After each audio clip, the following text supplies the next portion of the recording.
Alright, welcome back to Super Sentai Review. This is episode 5. And in this one I'm going to be talking about Gingaman. No, not Gingaman. GoGoFive versus Gingaman. Yep, the crossover film. I wanted to save this particular because there'll be a lot to talk about for this one. That's why I didn't talk about in the previous one.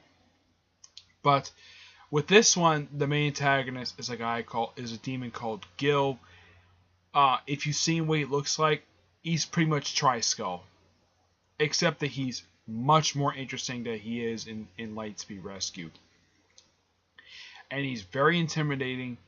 And one thing I should point out about this particular film, it is very, very dark. I mean, not dark to the point. It's probably by far, out of all the crossover films that I've seen so far for the Super Sentai films, this is the darkest one I have ever seen. This particular movie was used for the two-parter Draken's Revenge. Now, in that one, they used Life Force to make the monster that the two mechs basically team up to fight against. In this one, they use blood. Yes, they actually drain humans of blood in this one. And it's kind of a different setup that they do, unlike in Draken's Revenge. And in case you're wondering, no, there is nothing from Gingaman in this at all. That's one thing that's actually disappointing about this. There's no Gingaman villains, or at least space pirates in a way. Now, granted, this movie, we're only in this very movie, are let's see, it is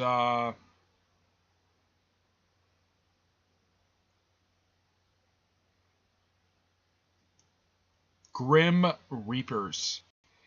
Yeah. Now, pretty much is explained. Basically, Gil's backstory is told in here. Apparently, he was Grand Witch Gretel's firstborn child before Zephylus's. Basically, this is after Zephylus's death, by the way. Apparently, the youngest son kind of knew about this, and yet nobody else did. And here's something interesting, though.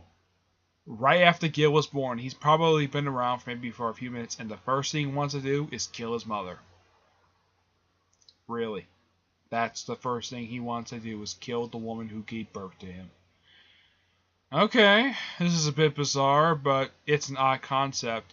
Now, he is referenced later on in the actual GoGoFive series. I don't want to mention him because he's kind of a big spoiler, because he's the main antagonist of this film.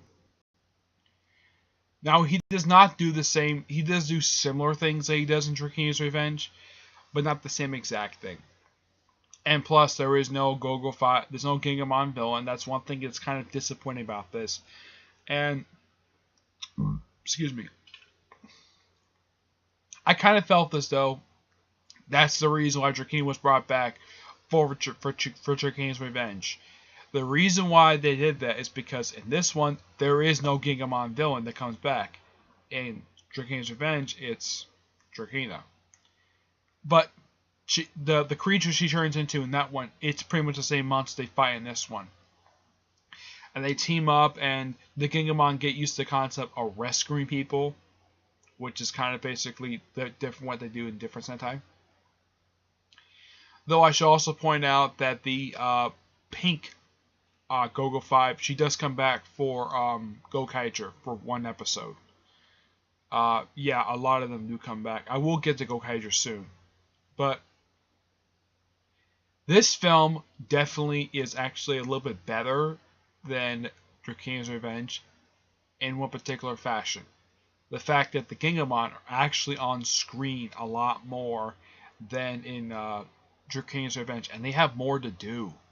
And they're actually working, and there's actually a bit of a character development. They're actually working with the GoGoFive to rescue people, something they actually kind of like doing. But it's handled a lot better in the Sentai than it is in Draken's Revenge. Despite the fact it's an interesting episode when it comes to fighting, which is similar to what they do here.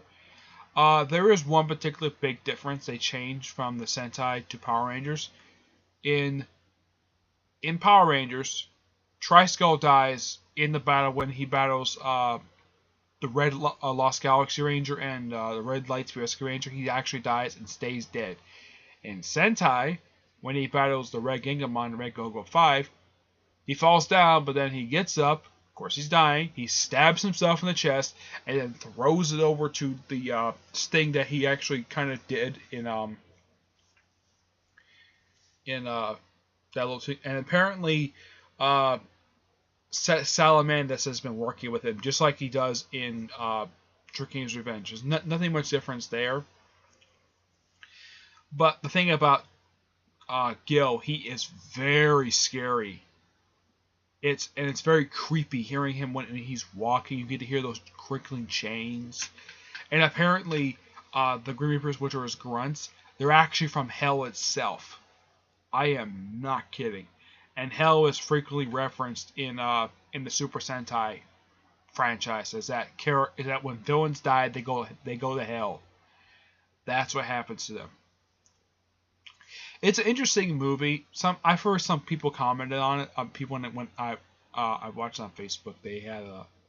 I'm not gonna say where I watched it. I know it's on Facebook particularly, but some people thought the film was disappointing. I kind of liked the film because it was much more interesting to watch, despite the fact it's kind of a dark and grim movie.